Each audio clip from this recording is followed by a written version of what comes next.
Hey, it's Burton, and I'm a medium and I'm a spiritual advisor. I have put together an ebook that talks about a lot of the lessons that I've learned in the process of what is called a spiritual awakening. And in fact, I have been able to accumulate lots of stories, lots of lessons, lots of messages. And I've connected to over 10,000 souls that have crossed over. And I have been able to really map out different ways of thinking. And I put this in this ebook to normalize your spiritual awakening down to being able to handle all the pain that it comes with when it comes to detaching yourself from your old version of yourself and to finding the new version of yourself. When you feel like your life isn't adding up and what it is that you're wanting from it isn't where you're at. And so you have to kind of awaken to who it is that you were meant to be. And there's about 20% of the population who are considered light workers and starseeds. And if you have an empathic ability, and if you are a sensitive soul, but a old seasoned one where you just know information and you just get life a whole lot differently and you can share silver linings, then you're going to be a part of people that have been also abused as a child. You're going to have trauma. You're going to have physical, sexual, mental, and relationship abuse. You're not going to know how to respect the integrity of relationships. You're going to be angry and you're going to be very, very bitter and resentful, and you're going to want to lash out at a lot of people, mostly at home. And the version of you at work will not match that version at home. And so what happens is at night, we're probably very tired and exhausted, and we need our children to take care of themselves unless we're very equipped with whatever energy, we have in the time of whatever it is that we're doing. However, a lot of the times is that we feel depleted. Well, why are we feeling depleted? It's because you're overgiving and you're not receiving properly. And you're not asking for help. And so one of the things is we have to make sure that we can find tranquility within releasing our old belief systems. And what comes with that is remembering part of our past. And so with this spiritual awakening journey, you actually get to tap into your true authentic self by going back through a memory recall process. And this happens authentically, very much on its own. It's already probably happened to you to a degree where you're starting to maybe have random memories or flashbacks or nostalgia maybe coming through. I know a lot of people are feeling a lot of the 90s nostalgia recently, and like with Barbie and everything coming out. And so I think that it's fascinating when you look at your life right now, because a lot of you are going through the spiritual awakening. You just don't realize what it is. A lot of you, though, have also experienced abuse through religion. However you connect to that, it's important to know that you cannot run away from God. And so with this ideology of knowing how to tap into your own soul, you get the chance to reconnect to God.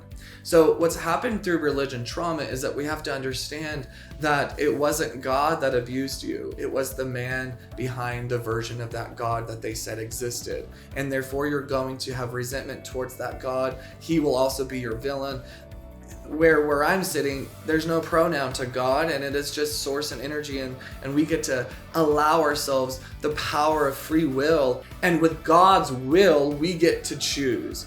And so the conviction needs to immediately be removed with thinking that you're making the wrong decisions, or with thinking that you're going to make the wrong decision. And so oftentimes we second guess, we are stagnant, we're paralyzed with inspiration of any time our career needs to shift or we want to move. Change can be very hard because we never had stability as a child. And so as the adult, we can be very standoffish when it comes to our angels wanting to move us. And so you should understand from the very beginning that your inspiration is given to you from your angels. And there's a reason why you can see yourself doing more in your life than what it is now, but you cannot run out of patience with yourself because you see yourself doing something later and it doesn't match to your current reality. So therefore, you think you're gonna run out of time.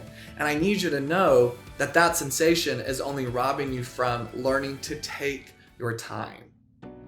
And so I need you to focus in on what it is that you're doing to run dry, to run depleted, and to run exhausted, and to ask yourself, is this what I need?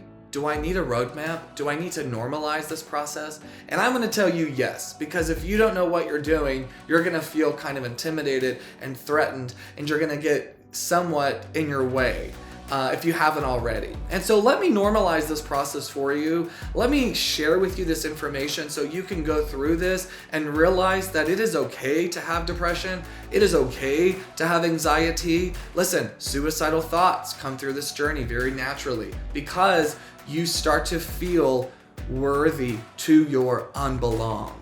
And that's an unfortunate process, but what comes with this, though, is the ticket out, which is accepting who you want to be and who you need to be with or what you need to be doing. There's a lot of really cool stuff that comes along this journey. I, too, experienced what it felt like to need to no longer exist. And so there's a lot of people out there that have that sensation, but nobody's talking about it. And therapy and doctors are telling people they're fine and they don't understand it. It's because it's not of this world. It's a paranormal thing. It's your soul. Nobody's studying your soul. I've been studying souls for the last 3 years, and I have connected to over 10,000 souls. And I cannot wait to share with you what I have learned, because your fear will be dismantled. You will literally not be afraid of things the more you progress in this journey. And you're going to realize that the conviction that you carry and the things that you do and the thoughts that you have and the triggers, it's all to keep you a certain way, to keep you oppressed in a form that does not fit. And that's why you're not happy. That's sometimes why you don't feel like you belong here. And that's why you think that you should just be the parent that you are, or be the business owner that you have, or, live out the family legacy. It's like, okay, let's make sure that you're doing these things because you at the core want to, and that you don't feel any pressure or anything. And that we need to make sure that you're handling your energies with so much integrity so that way you can handle yourself and others. Because we want you to be able to handle what it is that you're responsible for. But if you're running yourself dry, then you're not going to be able to give it your all. So I hope that this ebook resonates with you. And thank you for listening. Thank you for watching. Thank you for being here. And until next time, I hope that you have a fabulous day, and best of luck to you on your journey. Thank you so much.